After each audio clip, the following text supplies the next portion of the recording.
So in my last video I will make before Christmas, it's already off to a good start. I'm getting a new phone. I may get a Papa John's pizza on Christmas Eve. I got this shirt and a 20-sided die, and I've had so much fun with this.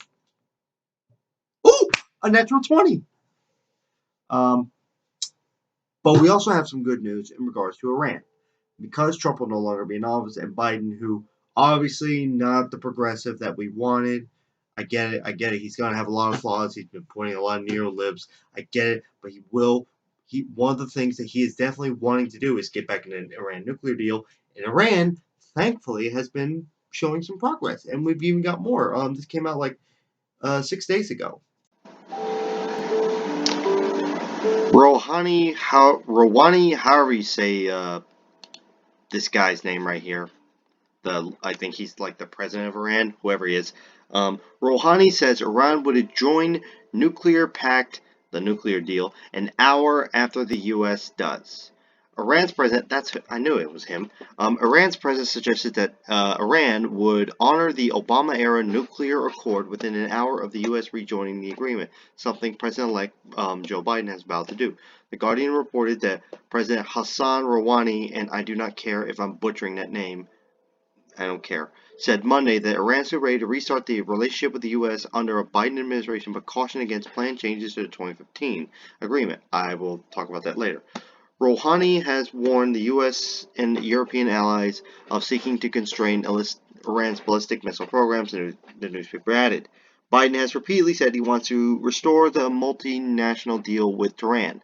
In September, he wrote in a CNN op-ed that if Iran returns to strict compliance with the nuclear deal, man, the United States would rejoin the agreement as a starting point for follow-on negotiations. Oh boy. Biden said earlier this month that he stood by those comments. At a speech in early December, the president-elect warned against the possibility of nuclear proliferation in the Middle East. And the last dadgum thing we need in that part of this world is a buildup of nuclear capability.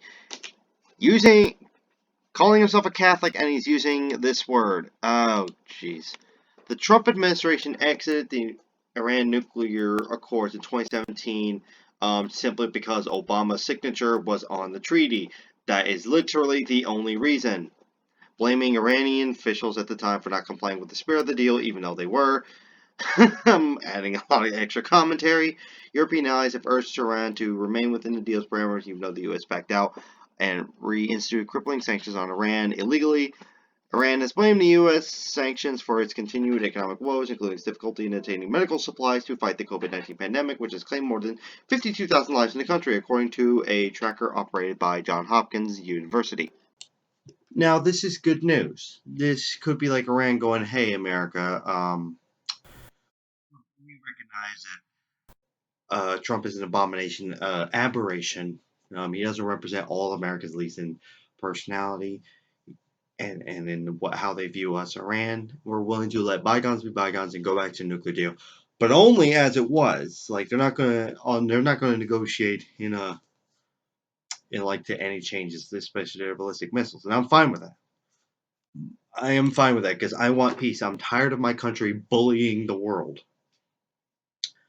But as of right now, as I speak, December 21st, Trump has 29 days to fuck this up. Joe Biden isn't sworn in until January 20th of 2021. Yes, I just did that. But point is, he could, after the election, after he realized he lost, Trump actually considered bombing Iran, their nuclear facilities. But here's the thing: there's going to be hardliners on both the U.S. and the Iranian side against the treaty. There's going to be the hardliners, the frothing at the mouth just anytime you mention Iran. Iran. The military-industrial complex, Boeing, Raytheon, Honeywell, or whatever it is, who want war with Iran because it will make them a lot of profit. And then there's their people, and they do exist, who think Iran is evil. I mean, the government is not good, but they're no threat to us.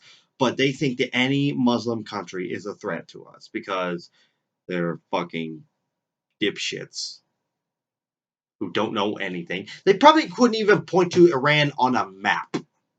My mother definitely doesn't know where Iran is. She doesn't know anything outside of the continental U.S.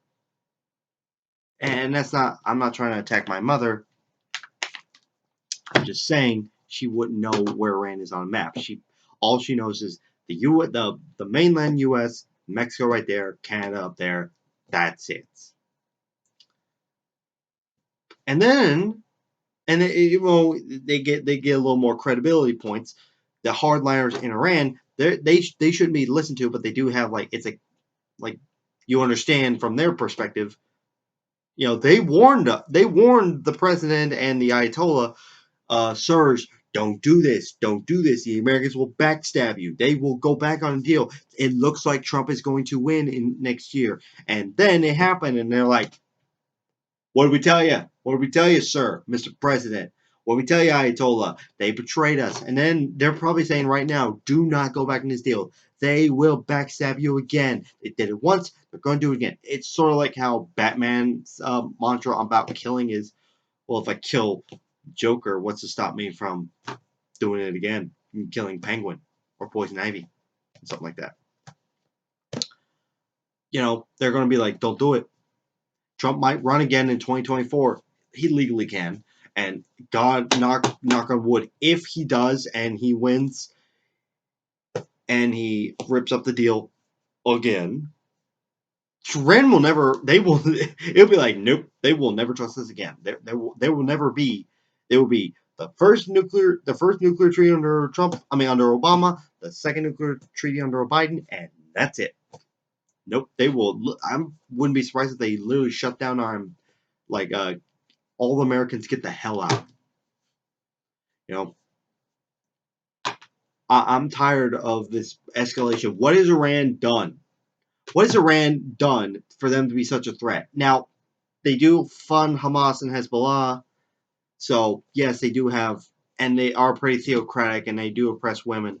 But it doesn't affect us.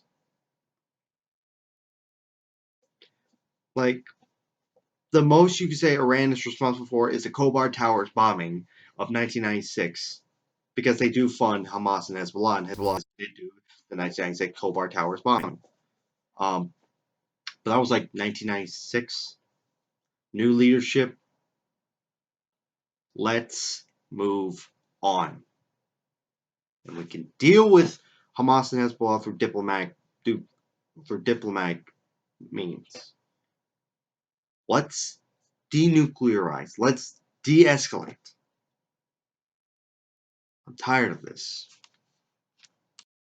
Now, there was I've heard some talks about how we would enter the deal after Iran agreed to a little added thing to it, where they have to deprogram their nuclear missiles. Their ballistic missiles. I'm sorry, and both I and Iran both agree.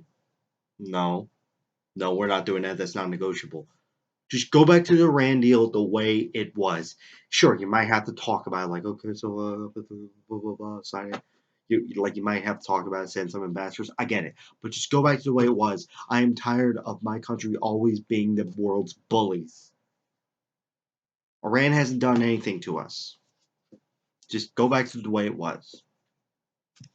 But I'm hoping this will probably be one of Biden's biggest good things he does. He's going to do a lot of bad things. He's going to do a lot of pro-corporate shit.